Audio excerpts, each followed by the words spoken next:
The Houston Texans went 4-13, and going into it beforehand for the Houston Texans, you initially expected a total dumpster fire, and for the Texans, they looked like a leading candidate for the number 1 overall pick, especially in light of what happened in the last 2 years. There was a lot of shit that was happening in Houston all throughout these years, aside from the shit that's happening in the other side of Houston with the Houston Astros. But the Texans, oh man, they were a complete dumpster fire. Because look what happened with the former head coach and also former general manager, Bill O'Brien. Because Bill O'Brien, dumbass Bob, made the stupid ass decision to trade away DeAndre Hopkins out of Arizona for a mere bag of peanuts. 2nd round pick, washed ass running back David Johnson. And the Texans went 4-12, and that led to his ass getting fired. I think he got fired mid-season. So when you do a stupid ass trade like that, yeah, that's a sign that his ass is getting fired.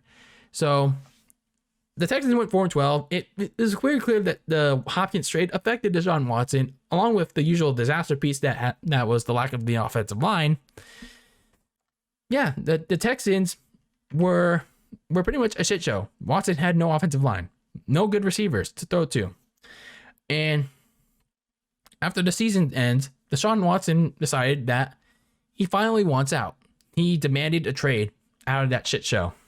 And we thought that the Jaguars were the all-elite shit show in 2020. But no, it was the Texans for now. The Texans, throughout the offseason in last year, wouldn't budge. They went here in the offers on both sides. Watson and the Texans were at a standstill. All of a sudden, in March of 2021, you hear all these allegations from various women coming out against Deshaun Watson, and here you have it. As it stands today, trade talk, nada, until the legal matters resolve around Deshaun Watson.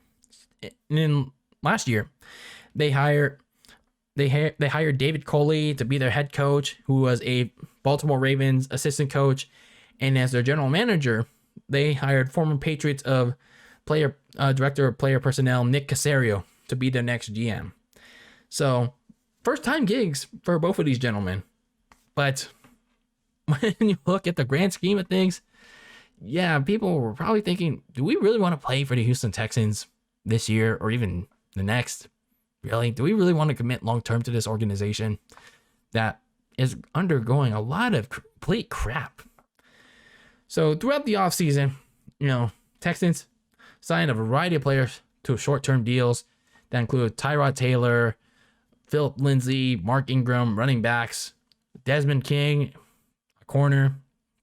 So pretty clear, like a lot of these short-term deals that Nick Caserio had no intention of keeping the next year, likely due to salary cap reasons or just didn't care for.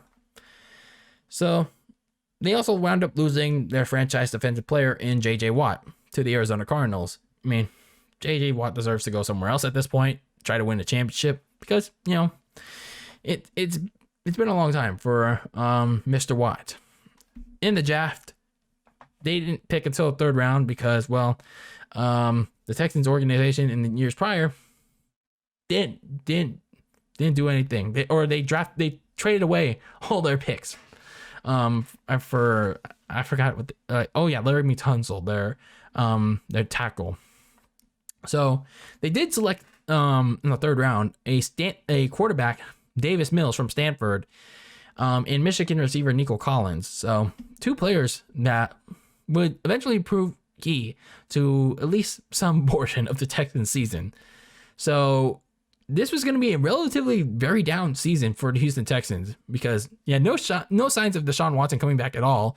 And even without all the allegations, he still wasn't going to report to camp or at least play for the Houston Texans, like in camp. So Tyrod Taylor was going to be your starting quarterback. Yeah, this was a prime candidate for the number 1 overall pick in the coming draft. But as we saw in week 1, this was just like the last year's Jacksonville Jaguars.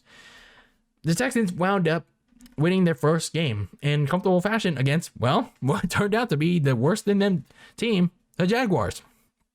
This was pretty much the same formula that happened to the 2020 Jacksonville Jaguars, except now it's the Texans. Because guess what happened in the next 8 games? The Texans lost them all. But also not helping matters was Tyrod Taylor, who actually was doing somewhat well in the 2 games he played, but then he got hurt. So then Davis Mills was forced in early into a starting spot. But then when you look into the grand scheme of things, it was clear that he wasn't ready. He didn't look good in his first couple of games. But then as the weeks progressed, when he played against the likes of the New England Patriots and the LA Rams, he actually looked pretty all right. He held his own. He got the team back in spite of a very limited roster. So, in spite of some poor games in between, those games I mentioned, he actually was slowly growing. Surprisingly, Mills actually managed to keep the Texans in some very close games, even though they ended up losing most of them. The Texans' biggest highlight of the season, all year, was a Week 16 win against the LA Chargers, who, sure, they were depleted by COVID, but the defense of the Texans would actually harass the Chargers offense and Justin Herbert. Justin Herbert had nowhere to go. Absolutely nowhere to go against that defense. And Davis Mills was just a lightning rod. It was just a lightning rod against the Chargers defense. So the biggest highlight of the year for the Texans and Davis Mills, biggest and best game so far. So overall, David Culley actually did a relatively solid job rallying the troops to those 4 wins that he got. I mean, I didn't expect them to get 4 wins at all throughout the season. And he did all he can. He really did all he can to get him to that point. I mean, sure, they ended the season 4-13. 4-13 in spite of the very limited roster. They really lacked in a lot of key areas, like the defense and not really having a lot of big names on the offense. But two names stood out by season's end: Davis Mills, their rookie quarterback, and their wide receiver that just keeps flip-flopping around, but was a big part in the offense, Brandin Cooks. Brandin Cooks was just surprisingly lights out. He really lights out in the Texans offense. And once Davis Mills became the quarterback, like, both of them were pretty good with each other. They were really good with each other. So even though David Culley did a solid job getting the team to fight hard throughout the season, it wasn't enough to keep his job after the season. The McNairs and Nick Caserio ended up getting Lovie Smith as their next head coach the following month.